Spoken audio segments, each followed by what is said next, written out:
Hello everybody, it's Root Beer, and I'm here for episode 4 of Executioner. In this week's episode, we have an extended flashback sequence to Menno's childhood and a very pouty Akari as seen in the background image of the video. Also, in between this episode and the last, I read the first 3 volumes of the light novel. So I'll be adding on a segment to the end where I discuss differences in the adaptation between anime and novel. The main portion of the review will be proceeding with anime-only information for the sake of avoiding spoilers. So anyways, we pick up the episode with another flashback to Menno's childhood. We had already seen bits of it in a previous episode, but this flashback elaborates more on the aftermath of what happened. One of the consequences of this incident is that Menno's soul has been damaged. She's kinda left as a blank slate. It was actually something that was mentioned in episode 3, but Menno had said it so offhandedly, it was almost a throwaway line. Like, she just says while connecting to Akari, "Oh yeah, an incident in my past eroded my soul, so I can just do this now." It was so quick, I was just like, wait, what? Are we just glossing over this? So, I'm glad that this episode elaborated on that more. From there, we see Menno traveling with Flare for a little while, and we slowly see Menno start to assimilate the values that Flare holds. One scene that particularly impresses upon her is seeing the Sword of Salt, one of the 4 human errors in this world's history. Seeing an entire continent be reduced to salt in a similar fashion to her hometown solidifies her desire to become Flare. She finds new meaning in trying to embody the work and the values that Flare holds. And it also shows us that her current villain mentality is more than just guilt, it's a fundamental aspect of who she is.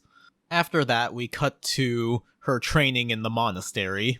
It's kind of more of the same, with Flare beating in that villain mentality to all of the students there. It does give us a brief preview of all 4 major errors and what their abilities are, although not sure how a dragon becomes a sword of salt. I suppose that's something for us to discover later on. The key takeaway from this scene is Menno once again deciding that she wants to become Flare, this time to spare the other girls in the monastery the guilt and horror of becoming killers. It helps to contextualize why Menno is so insistent on executing Akari herself. She wants to spare other people the burden of having to do it. It shows that, at her heart, Menno is a kind person, despite her chosen profession. The rest of the episode after the flashback sequences is more fluff than anything.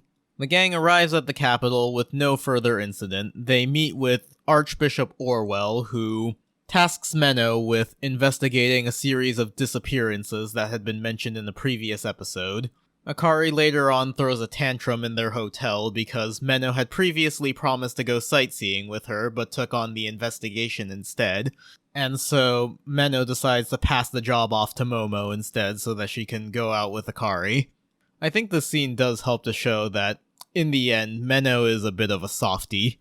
As soon as Akari stomps off, she immediately starts to feel guilty about it and kind of decides, if it's going to be Akari's last days anyways, she might as well have a good time with her.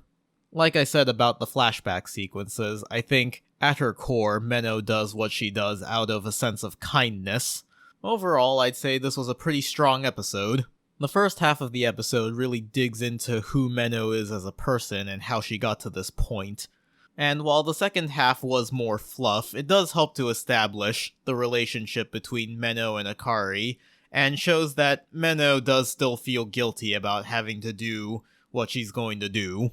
Anyways, from here on out, I'm going to be discussing the novel a bit, mostly to compare adaptation choices, although there will be a spoiler at the very end, which I will warn about when I get to it. But first, the non-spoiler comparisons. So, the flashback sequences are mostly drawn from interludes that take place in between chapters. They were pretty short, so I think everything was more or less adapted as is from the novels. I thought that we were going to see more of Momo's backstory here. She was the crying girl that Menno had approached, in case you missed it. But turns out those weren't actually part of the interludes, so that'll probably come in a future episode. I kind of thought that the monastery was going to be depicted as being more dark and brutal based on the novels. Although, indoctrinating children into your order of assassins is already plenty dark on its own, I suppose. But rereading the novels, what was depicted on screen is more or less in line with what we see in the interludes. I think I got it mixed up with later depictions of their training, which made it seem more brutal. So yeah, overall, the flashback sequences are pretty faithful to the novel. The only major difference is that Flair's kill speech was originally delivered to Menno privately, where in the anime she delivered it to the entire group during their training. I do think it makes a bit of difference to the world building. Delivering it to the group makes it seem like a widespread philosophy in the church, where having it be a one-on-one conversation makes it seem like this mentality is something more isolated to just the two of them. But I also don't think it's the biggest thing ever. Another major departure from the novels is the hotel scene between Menno and Akari. So in the novels, the conversation is a lot more childish. Akari just kind of wants to go out right then and there in the evening, and Menno has to kind of wave her off like, yes, we're gonna go play tomorrow. Where in the anime, Akari is upset because Menno took on more work instead of spending the last days Akari has left together. It also changes the tone of the later meeting with Momo. The novels makes it seem like this was the plan the whole time. It was never in doubt that Menno was going to go out with Akari. Where in the anime, it comes across like she's kind of changed her mind because she felt guilty about the argument. The anime just makes the scene a lot more endearing overall. This last point is going to be a major spoiler, so if you don't care for that sort of thing, then thank you for watching and bye. So the last scene is Orwell standing ominously at the cathedral.